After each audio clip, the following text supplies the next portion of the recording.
ಈ ಕಾರ್ಯಕ್ರಮ ಸುಮಾರು 10 ವರ್ಷಗಳಿಂದ ಯಶಸ್ವಿಯಾಗಿ ಕೋಲಾರದಲ್ಲಿ, ಚಿಕ್ಕಬಳ್ಳಾಪುರದಲ್ಲಿ ಮತ್ತು ಗಡಿ ಆಂಧ್ರದಲ್ಲಿ, ಗಡಿ ತಮಿಳುನಾಡಿನಲ್ಲಿ ಅಲ್ಲದೆ ಇನ್ನೂ ಹಲವಾರು ಜಿಲ್ಲೆಗಳಲ್ಲಿ ಈ ಕಾರ್ಯಕ್ರಮವನ್ನು ಶಿವಪ್ಪನವರು ರೂಪಿಸ್ತಾ ಇದ್ರೆ ಅವರಿಗೆ ಬೆನ್ನೆಲುಬಾಗಿ ನಿಂತಿರ್ತಕ್ಕಂಥ ಪಂಡಿತ್ ಮುನಿವೆಂಕಟಪ್ಪನವರು, ವಿಜಯಣ್ಣವರು ಮತ್ತು ಅಬ್ಣಿ ಶಿವಪ್ಪನವರು ಮತ್ತು ಎಲ್ಲೇ ಕಾರ್ಯಕ್ರಮ ಆದ್ರೂ ಅದನ್ನು ಅಚ್ಚುಕಟ್ಟಾಗಿ ನಿರೂಪಣೆ ಮಾಡುವಂಥ ಮಂಜುಳಾ ಸಹೋದರಿ ಮಂಜುಳಾ ಅವರು ಮತ್ತು ಅನೇಕ ಜನ ಸನ್ಮಿತ್ರರೆಲ್ಲರೂ ಈ ಒಂದು ಅಭಿಯಾನದಲ್ಲಿ ಭಾಗವಹಿಸಿ ಇದರ ಯಶಸ್ವಿಗೆ ಕಾರಣರಾಗ್ತಾ ಇದ್ದಾರೆ. ಇತ್ತೀಚೆಗೆ ಕೇವಲ ಒಂದು ವಾರದ ಹಿಂದೆ ಈ ಒಂದು ಮಹೋತ್ತರವಾದಂಥ ಕೆಲಸಕ್ಕೆ ಸ್ಫೂರ್ತಿಧಾಮದವರು ಕರೆದು ಒಂದು ಬೋಧಿ ವೃಕ್ಷ, ಬೋಧಿ ವರ್ಧನ ಅನ್ನುವಂಥ ಪ್ರಶಸ್ತಿಯನ್ನ ಕಳೆದ ಅಂಬೇಡ್ಕರ್ ಜಯಂತಿ ದಿನ ಕೊಟ್ಟಿದ್ದು ನಿಮ್ಮೆಲ್ಲರಿಗೂ ಆ ಪ್ರಶಸ್ತಿ ಸಲ್ಲುತ್ತದೆ ಮತ್ತು ಅದರ ಒಂದು ಹೆಮ್ಮೆಯ ಸಂಕೇತ ಅಂತ ಹೇಳಲಿಕ್ಕೆ ನಾನು ಬಯಸ್ತೇನೆ. ಬಂಧುಗಳೇ, ಈಗಾಗಲೇ ಅಸ್ಪೃಶ್ಯತೆ ಮುಕ್ತ ಭಾರತದ ಅಡಿಗೆ ಅನ್ನುವಂಥ ಕಾರ್ಯಕ್ರಮ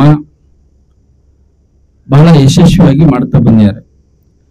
ಅದರ ಜೊತೆಗೆ ಸಮತೆಯ ಟಿ ಎನ್ನುವಂಥ ಕಾರ್ಯಕ್ರಮ, ಸಹಭೋಜನ ಮತ್ತು ದಲಿತರ ಗೃಹ ಪ್ರವೇಶ ಮತ್ತು ಮಕ್ಕಳಿಗೆ, ವಿದ್ಯಾರ್ಥಿಗಳಿಗೆ, ವಿದ್ಯಾರ್ಥಿನಿಯರಿಗೆ ಪ್ರತಿಜ್ಞಾವಿಧಿಯನ್ನ ಬೋಧಿಸುವಂತ ಕಾರ್ಯಕ್ರಮ ಮಾಡುವ ಮೂಲಕ ಒಂದು ಹೊಸ ಪರಂಪರೆಗೆ ನಮ್ಮ ಶಿವಪ್ಪನವರು ತಮ್ಮ ಇಡೀ ಜೀವನವನ್ನ ಮುಡುಪಾಗಿಟ್ಟಿದ್ದಾರೆ.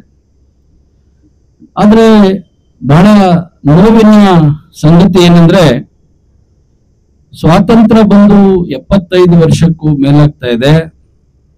ಸಂವಿಧಾನವನ್ನ ನಾವೆಲ್ಲರೂ ಅಪ್ಪಿಕೊಂಡು 70 ವರ್ಷದ ಮೇಲಾಗ್ತಾ ಇದೆ. ಆದ್ರೂ ಇಂಥ ಜಾತೀಯತೆ, ಅಸ್ಪೃಶ್ಯತೆಯ ಆಚರಣೆ ಇವತ್ತು ಸಮಾಜದಲ್ಲಿ ಇದೆ ಅಂದ್ರೆ ಇದು ನಾವೆಲ್ಲ ನಾಗರಿಕರು ಬಹಳ ನಾಚಿಕೆಯಿಂದ ತಲೆ ತಗ್ಗಿಸುವಂತ ವಿಚಾರ ಇದೆ. ಇವತ್ತು ನಾವು ಏನೇನು ಮಾಡ್ತಿದ್ದೀವಿ? ಚಂದ್ರಯಾನ ಮಾಡ್ತಾ ಇದೀವಿ, ಮಂಗಳಯಾನ ಮಾಡಲಿಕ್ಕೆ ತಯಾರಿ ಮಾಡ್ಕೊಳ್ತಾ ಇದ್ದೀವಿ, ಇನ್ನು ಅನೇಕ ವೈಜ್ಞಾನಿಕ ಸಾಧನೆಗಳನ್ನು ಮಾಡ್ತಿದ್ವಿ. ಆದ್ರೆ ವೈಚಾರಿಕತೆ ವಿಚಾರ ಬಂದಾಗ ಬಹಳ ಕುಬ್ಜರಾಗ್ತಾ ಇದೀವಿ. ಇಂಥ ಸಂದರ್ಭದಲ್ಲಿ ಇದು ಹಾಗೆ ಬಿಟ್ರೆ ಇದು ಇನ್ನೊಂದು 100 ವರ್ಷ ಆದ್ರೂ ಅಥವಾ 1000 ವರ್ಷ ಆದ್ರೂ ಏನು ನಮ್ಮ ತಲೆಯಲ್ಲಿ ಮೊದಲು ನಮ್ಮ ಹಿರಿಯರು ಬಿತ್ತಿದ್ದಾರೆ ಬೀಜ, ಇದೊಂದು ಸಂಪ್ರದಾಯ, ಇದು ಹಾಗೆ ಹೋಗ್ಲಿ ಅಂತ, ಇದು ಇನ್ನು 1000 ವರ್ಷ ಆದ್ರೂ ನಮ್ಮ ತಲೆಗಳಿಂದ ತೆಗಿಯಕ್ಕಾಗೋದಿಲ್ಲ. ಹಾಗಾಗಿನೇ ಇವತ್ತು ಅರಿವು ಭಾರತ ಹಲವಾರು ಸಮಸ್ಯೆಗಳು ಬಂದ್ರೂ ಅದನ್ನೆಲ್ಲ ಮೆಟ್ಟಿ ನಿಂತು ಈ ರೀತಿ ಒಂದು ಬೀಜವನ್ನ ಬಿತ್ತುವಂತ ಕೆಲಸ ಸುಮಾರು 1 ದಶಕಕ್ಕಿಂತಲೂ ಹೆಚ್ಚಿನ ಕಾಲದಿಂದ ಮಾಡ್ತಾ ಬರ್ತಾ ಇದೆ. ನಾನು ಇಂಥ ಸಂದರ್ಭದಲ್ಲಿ ಒಂದು ಮಾತನ್ನ ಹೇಳಲಿಕ್ಕೆ ಬಯಸ್ತೇನೆ. ಇವತ್ತಿಂತ ಕಾರ್ಯಕ್ರಮ ಶಿವಪ್ಪನವ್ರು ಮಾಡ್ತಿದ್ದಾರೆ, ಅವ್ರಿಗೆ ಎಲ್ಲ ಸಹಕಾರ ಕೊಡ್ತಿದಾರ? ನಿಜವಾಗ್ಲೂ ಇಲ್ಲ. ಅವ್ರನ್ನ ತೆಗಳವರು ಇದ್ದಾರೆ. ಮತ್ತು ಅದ್ರ ಜೊತೆಗೆ ಪ್ರತಿಯೊಬ್ಬರಿಗೂ ಒಂದು ಕುಟುಂಬ ಅಂತ ಇರುತ್ತೆ, ಒಂದು ಬಂಧು ಬಳಗ ಅಂತ ಇರುತ್ತೆ. ಅವ್ರಿಗೂ ಸಹ ಏನಪ್ಪ ನಮ್ಮ ಶಿವಪ್ಪನವರು ಇಂಥ ಕೆಲಸ ಮಾಡ್ತಿದ್ದಾರೆ ಅನ್ನುವಂತ ವಿಚಾರ ಬಂದಿರಬಹುದು. ಆದ್ರೆ ಅದು ಯಾವುದಕ್ಕೂ ಶಿವಪ್ಪನವರು ತಲೆ ಕೆಡಿಸ್ಕೊಂಡಿಲ್ಲ. ಇತ್ತೀಚೆಗೆ ಒಂದು ದಶಮಾನೋತ್ಸವದ ಒಂದು ಕೃತಿ ಬಿಡುಗಡೆ ಮಾಡಿದ್ರು ಕೋಲಾರದಲ್ಲಿ. ಅದರಲ್ಲಿ ಅನೇಕ ಜನ ಅನೇಕ ಲೇಖನಗಳನ್ನು ಬರೆದಿದ್ದಾರೆ. ನನಗೆ ಅದರಲ್ಲಿ ಬಹಳ ಮನಸ್ಸಿಗೆ ತಟ್ಟಿದ್ದು, 1-2-3 ಸಾರಿ ಓದುವಂತೆ ಮಾಡಿದ್ದು ಶಿವಪ್ಪನವರ ಶ್ರೀಮತಿಯವರು ಬರೆದಿರ್ತಕ್ಕಂಥ ಲೇಖನ. ಅವರು ಬಹಳ ಅದ್ಭುತವಾಗಿ ಮನ ಕಲಕುವಂತ ಲೇಖನ. ಅಂದ್ರೆ ಆ ತಾಯಿ ಅವ್ರ ಬಗ್ಗೆ ಬರ್ಕೊಳ್ತಾರೆ. ಎಲ್ರಿಗೂ ಏನಿರುತ್ತೆ ಅಂದ್ರೆ, ಒಂದು ವೇಳೆ ನಮ್ಮ ರೈತರಿಗಂತೂ ಬಿಡಿ, ಭಾನುವಾರ, ಸೋಮವಾರ, ಮಂಗಳವಾರ ಯಾವುದೂ ಇಲ್ಲ. ರೈತರಿಗೆ ವ್ಯವಸಾಯ, ಮನೆ ಮಕ್ಕಳೆಲ್ಲ ಸಹಾಯ, ಅವ್ರ ಜೀವನ ಪೂರ್ತಿ ಅದು ಬಿಡುವಿಲ್ಲದಂತ ಕೆಲಸ. ಆದ್ರೆ ಯಾರು ಉದ್ಯೋಗ ಮಾಡ್ತಾರೆ, ಸರ್ಕಾರಿ ಉದ್ಯೋಗ ಅಥವಾ ಖಾಸಗಿ ಉದ್ಯೋಗ, ಅವರಿಗೆ ಆ ವಾರದ ಕೊನೆಯ ದಿನಗಳು ಕುಟುಂಬಕ್ಕೆ ಅನ್ನುವಂಥದ್ದು ಮೊದಲಿಂದ ಬಂದಿರತಕ್ಕಂಥದ್ದು.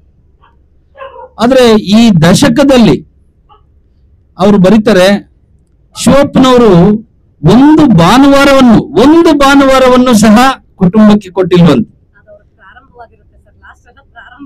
ಆ ಪ್ರತಿ ಭಾನುವಾರ ಇದೇ ರೀತಿಯಾದಂತಹ ಹಳ್ಳಿಗಳಿಗೆ ಹೋಗೋದು, ಈ ಕಾರ್ಯಕ್ರಮಗಳು ಒಂದಲ್ಲ ಎರಡಲ್ಲ 4-6 ಕಾರ್ಯಕ್ರಮಗಳು, ಯಾರ್ಯಾರು ಅವರನ್ನ ಮನವೊಲಿಸುವಂಥದ್ದು, ಅದಕ್ಕೆ ಬೇಕಾದಂತ ತಯಾರಿ ಮಾಡುವಂಥದ್ದು.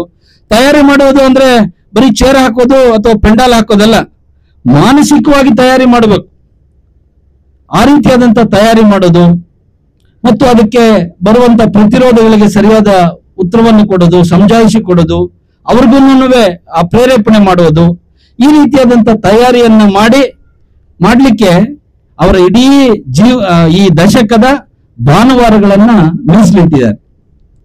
ಅದ್ರ ಜೊತೆಗೆ ಇನ್ನೊಂದು ಸಂಗತಿಯನ್ನು ಅವ್ರು ಬರೀತಾರೆ. ಅವರ ಶ್ರೀಮತಿಯವರ ಮನೆಯಲ್ಲಿ ಒಂದು ಮದುವೆ ಸಾಗ್ತದೆ. ಆ ಶ್ರೀಮತಿಯವರ ಅಣ್ಣ ಹೇಳ್ತಾರೆ, ಯಪ್ಪ ಬಾವ ಏನಪ್ಪಾ ಇದು ಮಾಡ್ಕೊಂಡಿದ್ದಾರೆ, ಹೋಗ್ಲಿ ಆ ಮದುವೆ ಆಗೋವರ್ಗಾದ್ರೂ ನಿಲ್ಲಿಸಲಿ ಇದನ್ನ ಅಂತ ಎಲ್ಲ ಹೇಳಿ, ಪಾಪ ಏನೋ ಅವರ ತಾಪತ್ರ ಏನಿತ್ತು ಹಾಗೆ ಹೇಳಿದಾಗ, ನೋಡಿ ಯಾರಾದ್ರೂ ಬೇರೆಯವರಾಗಿದ್ದಿದ್ರೆ ಖಂಡಿತ, ಯಾಕಂದ್ರೆ ಕುಟುಂಬ ಅಲ್ವಾ, ಅದನ್ನ ಮಾಡ್ತಿದ್ರು. ಆದ್ರೆ ಶಿವಪ್ಪನವ್ರು ಆ ಕೆಲಸ ಮಾಡ್ಲಿಲ್ಲ. ಅವರು ಆ ಕಾರ್ಯಕ್ರಮ ಆಗೋವರೆಗೂ ಚಕ್ಕರ್ ಹಾಕ್ತಾರೆ, ಮನೆಗೆ ಸ್ವಿಚ್ ಆಫ್ ಮಾಡ್ಕೊಳ್ತಾರೆ ಫೋನನ್ನ.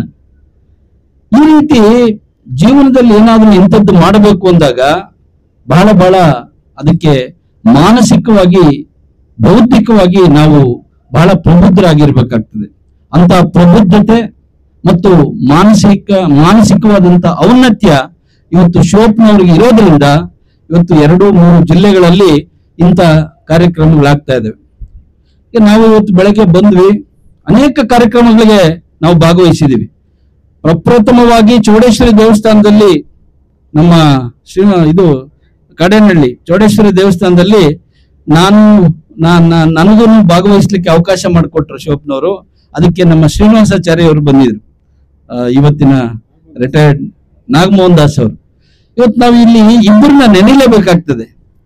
ಈ ಕಾರ್ಯಕ್ರಮಗಳಿಗೆ ಒಂದು ಪ್ರೇರಕ ಶಕ್ತಿಯಾಗಿರ್ತಕ್ಕಂಥ, ಪ್ರೇರಣಾ ಶಕ್ತಿಯಾಗಿರ್ತಕ್ಕಂಥ ನಾಗಮೋಹನ್ ದಾಸ್ ಅವ್ರನ್ನ ಅವ್ರು ಇವತ್ತು ಉಪಸ್ಥಿತಿ ಇಲ್ಲ, ಕೆಲಸಗಳ ಒತ್ತಡ, ಅವರಿಗೆ ಬೇಕಾದಷ್ಟು ಕಮಿಟಿಗಳು ಹಾಕ್ಬಿಟ್ಟಿದ್ದಾರೆ. ಹಾಗಾಗಿ ಸ್ವಲ್ಪ ನನಗೆ ಬಿಡುವು ಕೊಡಿ ಅಂತ ಹೇಳ್ತಿದ್ರು. ಹಾಗಾಗಿ ಅವ್ರನ್ನೂ ನೆನಬೇಕಾಗ್ತದೆ. ಮತ್ತು ಈ ಕಾರ್ಯಕ್ರಮ ಆರಂಭದ ದಿನಗಳಲ್ಲಿ DK ರವಿ ಅವರು ಜಿಲ್ಲಾಧಿಕಾರಿಗಳಾಗಿದ್ದಂತ ಒಬ್ಬ ನಮ್ಮ ನೆಚ್ಚಿನ ಜಿಲ್ಲಾಧಿಕಾರಿಗಳಾಗಿದ್ದಂಥವ್ರು, ಅವರು ಸಹ ಇದಕ್ಕೆ ಬಹಳ ಬೆನ್ನೆಲುಬಾಗಿ ನಿಂತು ಇದು ದೇವಸ್ಥಾನಗಳಿಗೆ ಪ್ರವೇಶದ ವಿಚಾರದಲ್ಲಿ ಬಹಳ ದಿಟ್ಟವಾದಂತ ಕಾರ್ಯಕ್ರಮಗಳನ್ನ ತಗೊಂಡು ಬೋರ್ಡ್ ಹಾಕಿ, ಮತ್ತು ಅದು ಇಡೀ ರಾಜ್ಯಕ್ಕೆ ಬೇರೆಯವ್ರಿಗೂ ಪ್ರೇರಣೆ ಆಗುವಂತ ಕೆಲಸವನ್ನು ಮಾಡಿದ್ರು. ಹಾಗಾಗಿ ಅವ್ರನ್ನ ನೆಲೆಸ್ತಾ ಈಗ ಬೆಳಗ್ಗೆ ಬಂದ ತಕ್ಷಣ ವೆಂಕಟಸ್ವಾಮಿ ಅವರು, ಈ ಮನೆಯ ಹಿರಿಯರು, ಅವ್ರನ್ನ ಮಾತಾಡ್ತಿದ್ದೆ ಸುಮ್ಮನೆ ಜನರಲ್ ಆಗಿ, ಏನ್ ಸಮಾಚಾರ, ಈ ಹುಡುಗ ಇನ್ನು ಬಿಸಿ ರಕ್ತದ ಹುಡುಗ, ಏನು ತೀರ್ಮಾನ ತಗೊಂಡ್ಬಿಟ್ಟಿದ್ದಾನೆ, ನೀವು ಗಂಡ ಹೆಂಡತಿ ಅವ್ರಿಗೆ ಯಾವ ರೀತಿ ಸಹಕಾರ ಕೊಡ್ತಾ ಇದೀರಿ, ನೀವು ಏನಾದ್ರು ನಿಮ್ ಮನಸ್ಸಿಗೆ ನೋಯಿಸ್ಬಿಟ್ಟು ಅಂತ ತೀರ್ಮಾನ ತಗೊಂಡಿದ್ದಾನ ಹೇಗೆ ಅಂತ ಕೇಳ್ತಿದ್ದೆ. ನಿಜವಾಗ್ಲೂ ಅವ್ರು ಹೇಳಿದ ಮಾತುಗಳು, ನೋಡಿ ಮನುಷ್ಯನಿಗೆ ವಯಸ್ಸಾದ್ರೆ ಸಾಕಾಗೋದಿಲ್ಲ ಅಥವಾ ತಲೆ ಬೆಳಗಾದ್ರೆ ಸಾಕಾಗೋದಿಲ್ಲ, ಅವ್ರಿಗೆ ಬೌದ್ಧಿಕವಾಗಿ ಅಥವಾ ಬುದ್ಧಿನೂ ಬೆಳಿಬೇಕು. ಅವ್ರು ಬಹಳ ಒಳ್ಳೆ ಮಾತು ಹೇಳಿದ್ರು. ಇಲ್ಲ, ನನ್ನ ಮಗ ಮಾಡ್ತಿರೋ ಕೆಲಸಕ್ಕೆ ನಾವೆಲ್ಲ ಸಹಕಾರ ಕೊಡ್ತಾ ಇದೀವಿ. ಅಷ್ಟೇ ಅಲ್ಲ, ಅವ್ರು ಹೇಳಿದ್ರು, ನನ್ನ ಮಗಳನ್ನ ಕೊಪ್ಪಳಕ್ಕೆ ಕೊಟ್ಟಿದ್ವಿ, ಅವರು ಈ ಸಂಭ್ರಮದಲ್ಲಿ ಭಾಗಿಯಾಗೋದಕ್ಕೆ ಕೊಪ್ಪಳದಿಂದ ಬಂದಿದ್ದಾರೆ. ನನ್ನ ಮಗ ದೊಡ್ಡ ಮಗ ಕಣ್ಣೂರಲ್ಲಿ ಬ್ಯಾಂಕ್ ಮ್ಯಾನೇಜರ್ ಆಗಿದ್ದಾರೆ, ಅವರು ಸಹ ಬಂದಿದ್ದಾರೆ. ನಮ್ಮ ಬಂಧು ಬಳಗ ಎಲ್ಲರೂ ಬಂದು ಇವತ್ತು ನನ್ನ ಮಗ ಚಿಕ್ಕವನಾದ್ರೂ ಅವನು ಮಾಡ್ತಾ ಇರೋ ಕೆಲಸಕ್ಕೆ ನಾವೆಲ್ಲ ಬೆಂಬಲ ಕೊಡಕ್ಕೆ ಇಲ್ಲಿ ಬಂದಿದ್ದೀವಿ ಅನ್ನುವಂತ ಮಾತನ್ನು ಹೇಳಿದ್ರು. ನಿಜವಾಗ್ಲೂ ವೆಂಕಟಸ್ವಾಮಿ ಅವ್ರಿಗೆ ಒಂದು ಹ್ಯಾಟ್ಸ್ ಆಫ್ ಅನ್ನ ಹೇಳಲೇಬೇಕು. ಅಂತ ತಂದೆ ತಾಯಿ, ಅವ್ರ ತಾಯಿನೂ ಅವ್ರನ್ನು ಮಾತಾಡಿದ ಏನಮ್ಮ ನಿಮ್ದು ಅಂತ. ಯಾಕೆಂದ್ರೆ ನಮಗೆ ಕೆಲವು ಅನುಭವಗಳಾಗಿದ್ದಾವೆ. ಒಂದೊಂದು ಹಳ್ಳಿಗೆ ಕಾರ್ಯಕ್ರಮ ಎಲ್ಲ ಮಾತಾಡಿ ಹೋಗಿದೀವಿ ಸರ್, ಪೆಂಡಾಲು ಹಾಕಿದೀವಿ, ಚೇರು ಹಾಕಿದೀವಿ, ಯಾರು ಕರೆದಿದ್ದಾರೆ ಮಾಡ್ತೀವಿ ಅಂತೇಳಿ ಅವ್ರ ಅಡ್ರೆಸ್ ಇಲ್ಲ. ಈ ರೀತಿಯಾದಂತಹ ಅನುಭವಗಳು ನಮ್ಗಾಗಿದ್ದಾವೆ.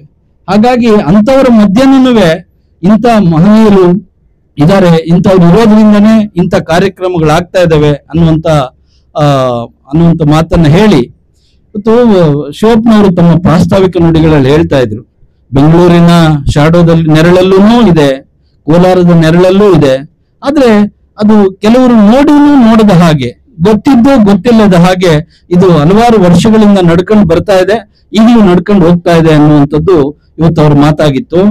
ನಿಜವಾಗ್ಲೂ ಇವತ್ತು ನೋಡಿ, ನಾನು ಒಂದು ಸಣ್ಣ ಉದಾಹರಣೆ, ನನ್ನ ಕಣ್ಮುಂದೆ ಆದಂತ ಉದಾಹರಣೆಯನ್ನ ಹೇಳಿ ನನ್ನ ಮಾತನ್ನು ಮುಕ್ತಾಯ ಮಾಡ್ತಿದ್ದೀನಿ. ಈಗ ನಮ್ಮ ಒಂದು ಹಳ್ಳಿ ಹೆಸರು ಹೇಳಿದ್ರೆ ಸುಮ್ಮನೆ ಇದು ಒಂದು ಹಳ್ಳಿ, ಒಂದು ಇದು ಹಾಲಿನ ಡೈರಿಯ ಚುನಾವಣೆ ಆಗ್ಬಿಟ್ಟಿದೆ. ಒಂದು ಗುಂಪಿನವರು 6 ಜನ, ಇನ್ನೊಂದು ಗುಂಪಿನವರು 6 ಜನ ಗೆದ್ದು ಬಿಟ್ಟಿದ್ದಾರೆ. ಇನ್ನೊಬ್ರು ಗೆದ್ದಿರುವಂತವರು ದಲಿತ ಸಮುದಾಯಕ್ಕೆ ಸೇರಿದಂತ ಒಬ್ಬ ಹುಡುಗ ಮುನಿಕೃಷ್ಣ ಅಂತ ಹೇಳಿ. ಈಗ ಅಧ್ಯಕ್ಷನಾಗ್ಬೇಕಾದ್ರೆ ಅವನ ಮತ ಬಹಳ ಮುಖ್ಯ. ಅವನು ಯಾರ ಕಡೆಗೆ ಬೆಂಬಲ ಕೊಡ್ತಾನೆ ಅವರು ಅಧ್ಯಕ್ಷರಾಗ್ತಾರೆ. ಈ 2 ಗುಂಪಿನವರು ಬಂದ್ಬಿಟ್ಟು ನನ್ನನ್ನು ಹಿಡಿದು ಬಿಟ್ಟಿದ್ದಾರೆ, ಅವನ ಬೆಂಬಲ ನಮಗ್ ಕೊಡಿಸಿ, ಅಥವಾ ಯಾಕೆಂದ್ರೆ ಅವನು ನಮ್ಮಲ್ಲಿಗೆ ಬಹಳ ವರ್ಷಗಳಿಂದ ಅವ್ರ ಕುಟುಂಬ ನಮ್ಮ ಜೊತೆ ಇರ್ತಕ್ಕಂಥವ್ರು, ಅಂದ್ರೆ ಕೆಲಸ ಕಾರ್ಯ ನೋಡ್ಕೊಂಡು ಉಸ್ತುವಾರಿ ನೋಡ್ಕೊಂಡು ಇರ್ತಕ್ಕಂಥವ್ರು. ಕೊನೆಗೆ ಅವನದೇ ಆಲೋಚನೆ ಬೇರೆ ಇದೆ, ನಾನು ಹೇಳ್ತಾ ಇರೋದು ಬೇರೆ ಇದೆ. ಅವತ್ತು ರಾತ್ರಿ ಎಲ್ಲ ಒಂದು ಮೀಟಿಂಗ್ ಸೇರಿದ್ವಿ. ಎಲ್ಲಿವರೆಗೂ ಹೋಯ್ತು ಮೀಟಿಂಗ್ ಅಂದ್ರೆ ಬೆಳಗಿನ ಜಾವ 4 ಗಂಟೆವರೆಗೂ ಹೋಯ್ತು. ಆ ಊರಿನ ಪ್ರಮುಖ 4 ಗಂಟೆಯಲ್ಲಿ ಲಿಟ್ರಲಿ ನಾನು ಹೇಳ್ತೀನಿ ನಿಮ್ಗೆ, ಆ ದಲಿತ ಹುಡುಗನ ಕಾಲಿಡ್ಕೊಂಬಿಟ್ಟ. ಇದು ನನ್ನ ಪ್ರಶ್ನೆ, ನನ್ನ ಹಲವಾರು ತಲೆಮಾರುಗಳಿಂದ ನಮ್ಮ ಕುಟುಂಬದ ಪ್ರಶ್ನೆ, ಇದು ಮರ್ಯಾದೆ ಪ್ರಶ್ನೆ, ನೀನು ಯಾವುದಕ್ಕೂ ತಲೆ ಕೊಡಬಾರ್ದು, ನೀನು ಏನ್ ಬೇಕು ನಾನು ಸಹಾಯ ಮಾಡ್ತೀನಿ ಹಾಗೆ ಹೇಗೆ ಅಂತೇಳಿ. ಅಂದ್ರೆ ನಮ್ಮ ಸ್ವಾರ್ಥಕ್ಕಾಗಿ ಬೇಕಾದಾಗ ಏನ್ ಬೇಕಾದ್ರೂ ಮಾಡ್ತೀವಿ. ಆದ್ರೆ ಅದೇ ದೊಡ್ಡ ಮನುಷ್ಯ ಕೆಲವು ತಿಂಗಳುಗಳ ಹಿಂದೆ ಊರಿನಲ್ಲಿ ಒಂದು ದೇವಸ್ಥಾನದ ಕಾರ್ಯಕ್ರಮ ಆದಾಗ ಈ ಅಸ್ಪೃಶ್ಯತೆ ಜಾತೀಯತೆಯನ್ನ ತೆಗೆದು ಅವರಿಗೆ ಅನ್ಯಾಯ ಮಾಡಿದಂತ ವ್ಯಕ್ತಿ. ಕೊನೆಗೆ ನಾನು ಹೇಳಿದೆ ಆ ಹುಡುಗನಿಗೆ, ಇಲ್ಲ ಇವರಿಗೆ ನೀನ್ ಸಹಾಯ ಮಾಡೋದ್ರಿಂದ ಅವ್ನ್ ಕಾಲಿಡ್ಕೋಬಹುದು. ಇವಾಗ ನಿನಗೆ ರಾತ್ರಿ 4 ಗಂಟೆಯಲ್ಲಿ ಯಾರು ನೋಡದೇ ಇದ್ದಾಗ, ಆದ್ರೆ ನಿನಗೆ ಮಾಡಿರುವಂತದ್ದನ್ನ ಜ್ಞಾಪಿಸ್ಕೊ, ನೀನು ದಯವಿಟ್ಟು ಬೇರೆಯವ್ರಿಗೆ ಮಾಡು. ಇವನು ಬುದ್ಧಿ ಕಲಿಸ್ದಂಗ ಆಗ್ಬೇಕು. ನಮ್ಗೇನು ಅವ್ರಿಗೆ ದ್ವೇಷ ಇಲ್ಲ, ಅವ್ರ ಮೇಲೆ ಅಸೂಯೆ ಇಲ್ಲ, ಆದ್ರೆ ಬುದ್ಧಿ ಕಲಿಸ್ಬೇಕು ಯಾಕೆ ಅಂತೇಳಿ. ಈ ರೀತಿಯಾದಂತ ಆಚರಣೆಗಳು ಇವತ್ತು ಚಾಲ್ತಿಯಲ್ಲಿದ್ದಾವೆ. ಇವತ್ತು ನೋಡಿ, ಎಲ್ಲಾ ಕಡೆ ದೇವಸ್ಥಾನದಲ್ಲಿ ಇವತ್ತು ಬೋರ್ಡ್ ಹಾಕಿದ್ರೆ ಮಾತ್ರ ಹೋಗ್ಬೇಕು ಅಂತಿದೆ. ಯಾರಿಗಾದ್ರೂ ಬ್ಲಡ್ ಬ್ಯಾಂಕ್ ಅಲ್ಲಿ ಬೋರ್ಡ್ ಹಾಕ್ಬೇಕು ಅಂತ ಅನ್ಸಿದ್ಯಾ? ನಮ್ಮದಲ್ಲದವರ ರಕ್ತ ನಾವು ತಗೊಳ್ಳೋದಿಲ್ಲ ಅಂತ ಯಾರಾದ್ರೂ ಈ ದೇಶದಲ್ಲಿ ಅಥವಾ ಈ ಪ್ರಪಂಚದಲ್ಲಿ ಎಲ್ಲಾದ್ರೂ ಈ ತರ ಇದೆಯಾ? ಒಂದು ವೇಳೆ ಬ್ಲಡ್ ಬ್ಯಾಂಕ್ ಅಲ್ಲಿ ಏನಾದ್ರೂ ಆ ತರದ ಆಚರಣೆ ಇದ್ದಿದ್ರೆ ಇವತ್ತು ಎಷ್ಟು ಜನ ಪ್ರಾಣ ಕಳ್ಕೊಳ್ತಾ ಇದ್ರು. ಇದನ್ನ ಇವತ್ತು ಎಲ್ರೂ ಅರ್ಥ ಮಾಡ್ಕೋಬೇಕಾಗಿದೆ. ಆ ನಿಟ್ಟಿನಲ್ಲಿ ಇವತ್ತೇನು ಈ ಅಭಿಯಾನ ನಡೀತಾ ಇದೆ, ಇದಕ್ಕೆ ದಯಮಾಡಿ ಎಲ್ಲರೂ ಸಹಕಾರ ಕೊಡಬೇಕು. ಒಂದ್ ವೇಳೆ ಇಲ್ಲಿ ಬಂದಿರತಕ್ಕಂತ ಅನೇಕ ಪ್ರಜ್ಞಾವಂತರು ಪ್ರಬುದ್ಧರಿದ್ದೀರಿ, ಕನಿಷ್ಠ ಪಕ್ಷ ನಿಮ್ಮ ನೇತೃತ್ವದಲ್ಲಿ ಒಂದೊಂದು ಮನೆ ಅಥವಾ ಒಂದೊಂದು ಹಳ್ಳಿಯಲ್ಲಿ ಯಾವುದೋ ಒಂದು ಮನೆಯಲ್ಲಿ ಈ ಒಂದು ಬೆಳಕಿನ ದೀಪವನ್ನು ಹಚ್ಚುವಂತ ಕೆಲಸವನ್ನು ಮಾಡಬೇಕು. ಈಗಾಗಲೇ ನಾವು ನಿಜವಾಗ್ಲೂ ತಲೆಮಾರುಗಳಿಂದ ಮಾಡ್ಕೊಂಡು ಬಂದಿರತಕ್ಕಂತ ಅನ್ಯಾಯಕ್ಕೆ ಇವತ್ತು ನಿಜವಾಗ್ಲೂ ತಲೆ ತಗ್ಗಿಸುವಂತೆ ಆಗಿದೆ. ನಮ್ಮ ಆತ್ಮ ಇವತ್ತು ರೋಧಿಸ್ತಾ ಇದೆ, ಯಾಕಪ್ಪ ಇಂತ ಅನ್ಯಾಯ ಮಾಡ್ತೀವಿ, ಅವ್ರಿಗೆ ಯಾಕೆ ಮಾಡ್ಕೊಂಡು ಬಂದ್ವಿ, ಈಗಲಾದ್ರೂ ಸರಿ ಮಾಡೋಣ ಅಂತ. ಹಾಗಾಗಿ ನಮ್ಮ ಮುಂದಿನ ಪೀಳಿಗೆಗಳಿಗೆ ಅದನ್ನ ಕ್ಯಾರಿ ಮಾಡೋದು ಬೇಡ. ಈ ನಮ್ಮ ತಲೆಮಾರಿಗೆನೆ ಇದನ್ನ ನಿಲ್ಲಿಸೋಣ, ಈ ಅನ್ಯಾಯವನ್ನು ಸರಿಪಡಿಸೋಣ ಅನ್ನುವಂತ ಮಾತನ್ನ ಹೇಳ್ತಾ ಈ ಕಾರ್ಯಕ್ರಮಕ್ಕೆ ಬಂದು ಭಾಗವಹಿಸ್ಲಿಕ್ಕೆ ಅವಕಾಶ ಮಾಡಿಕೊಟ್ಟಂತ ಶಿವಪ್ಪನವರು ಮತ್ತು ಉಳಿದಂತ ಎಲ್ಲ ನಮ್ಮ ಅರಿವು ಭಾರತದ ಎಲ್ಲ ಸ್ನೇಹಿತರಿಗೆ ನನ್ನ ನಮಸ್ಕಾರಗಳನ್ನು ತಿಳಿಸಿ ನಾನು ಮಾತನ್ನು ಮುಕ್ತಾಯ ಮಾಡ್ತೀನಿ. ನಮಸ್ಕಾರ.